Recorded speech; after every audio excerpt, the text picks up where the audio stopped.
Breaking news. Sarathi infra మాజీ director Purnachandrarao arrest అయ్యారు. సందు పూర్ణచంద్రరావును ఈడీ అరెస్ట్ చేసింది. ఫ్రీ లాంచింగ్ ఆఫర్ల పేరుతో కస్టమర్లను మోసం చేసి 800 కోట్లు వసూలు చేసింది Sarathi infra ventures private limited.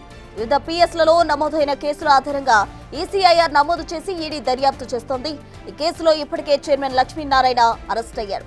లక్ష్మీనారాయణతో కలిసి పూర్ణచంద్రరావు మోసానికి పాల్పడినట్టు ఈడీ అధికారులు గుర్తించారు.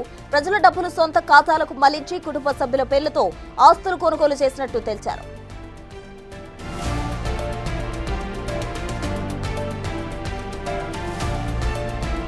పూర్ణచంద్ర మొత్తం 120 కోట్లు మళ్లించినట్టు గుర్తించారు ఈడీ అధికారులు. లక్ష్మీనారాయణతో కలిసి షెల్ కంపెనీలకు 216 కోట్లు డైవర్ట్ చేశారు. హవాలా రూపంలో 50 కోట్లు మళ్లించినట్టు ఈడీ అధికారులు తేల్చారు. అటు 126 కోట్లతో 21 ప్రాపర్టీలు సారథి కొనుగోలు చేసింది.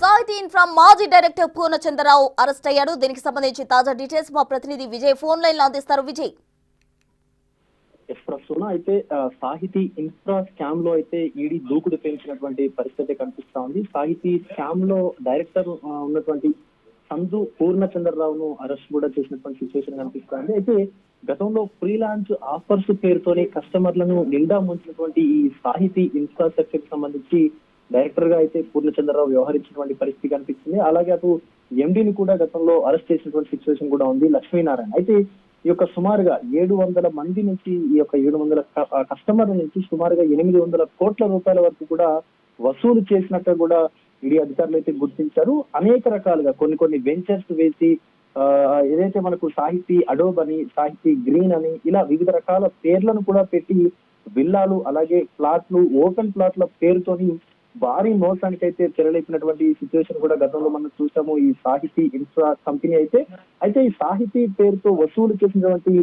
డబ్బులను మొత్తంగా కూడా సుమారుగా 120 కోట్ల రూపాయల వరకు కూడా దారి మళ్లించినటువంటి సిచ్యువేషన్ ఉంది పూర్ణచంద్ర అయితే ఇటు పూర్ణచంద్ర కు సంబంధించి అన్ని ఆధారాలను కూడా ఇప్పటికే ఈడీ అధికారులు అయితే స్వాధీనం చేసుకున్నారు. ఇక సాహితీ లక్ష్మీనారాయణతో కలిసి సుమారుగా 216 కోట్ల రూపాయలను షెల్ కంపెనీలకు పూర్ణచంద్రరావు అలాగే ఇతరులు కూడా దారి మళ్లించినట్టుగా కూడా అధికారులు అయితే గుర్తించారు. ఇందులో 50 కోట్ల రూపాయలను హవాలా రూపంలో కూడా మార్చినట్లుగా గుర్తించారు ఈడీ అధికారులు. మరొక 120 కోట్ల రూపాయలతో సుమారుగా 21 ప్రాపర్టీలను కూడా కొనుగోలు చేసినట్టుగా కూడా ఈడీ అధికారులు అయితే గుర్తించారు సాహితీ. అయితే ఇటు సాహితీ కేసులో ఇప్పటికే సుమారుగా 161 కోట్ల రూపాయల ఆస్తులను కూడా అటాచ్ అయితే చేసింది ఈడీ. అయితే ఇటు దూకుడుగానే వ్యవహరిస్తుందని చెప్పాలి ఈడీ కూడా ఈ కేసుకు సంబంధించి. ఇప్పటికే ఇటు గతంలో డైరెక్టర్ గా పనిచేసినటువంటి సందు పూర్ణచంద్రరావును కూడా అరెస్ట్ చేసినటువంటి సిచ్యువేషన్ అయితే కనిపిస్తా ఉంది ఈ ప్రస్తుతం.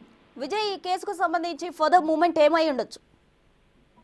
ఖచ్చితంగా, ఎందుకంటే బాధితులకు న్యాయం చేయాలనేటువంటి విధంగా కూడా ఈడీ కూడా ప్రయత్నిస్తున్నట్టుగా తెలుస్తా ఉంది. గతంలో సుమారుగా 700 మంది కస్టమర్స్ ఎవరైతే ఉన్నారో వివిధ రకాల ఫ్లాట్స్, ఓపెన్ ఫ్లాట్స్ అలాగే ఇటు విల్లాస్ పేరుతోని సుమారుగా ఒక్కొక్కరి నుంచి 1 కోటి రూపాయలకు పైగా కూడా వసూలు చేసినటువంటి ఆనవాళ్లు, దానికి సంబంధించినటువంటి డాక్యుమెంట్లు అన్నింటినీ కూడా ఈడీ అయితే పూర్తిగా పరిశీలిస్తున్నటువంటి పరిస్థితి కనిపిస్తా ఉంది. ఇప్పుడు ఈ కేసు ఈడీ చేతిలో ఉంది కాబట్టి ఖచ్చితంగా అటు బాధితులు కూడా తమకు న్యాయం జరుగుతుంది అంటూ కూడా కొంత హోప్ అయితే వ్యక్తపరుస్తాం, అంటే కొంత ఆశాభావం అయితే వ్యక్తం చేసినటువంటి పరిస్థితి కనిపిస్తా ఉంది. మొత్తానికైతే ఇటు ఆ కస్టమర్స్ ని ముంచి అంటే సుమారుగా 800 కోట్ల రూపాయలు వసూలు చేసినటువంటి ఇద్దరు వ్యక్తుల్ని అటు ఎండీని ఇటు డైరెక్టర్ ని పూర్ణచంద్రరావును కూడా ఈడైతే అరెస్ట్ చేసి దీనికి సంబంధించి 161 కోట్ల రూపాయలను కూడా ఈడీ అటాచ్ చేసినటువంటి సిచ్యువేషన్ అయితే కనిపిస్తా ఉంది ప్రస్తుతం.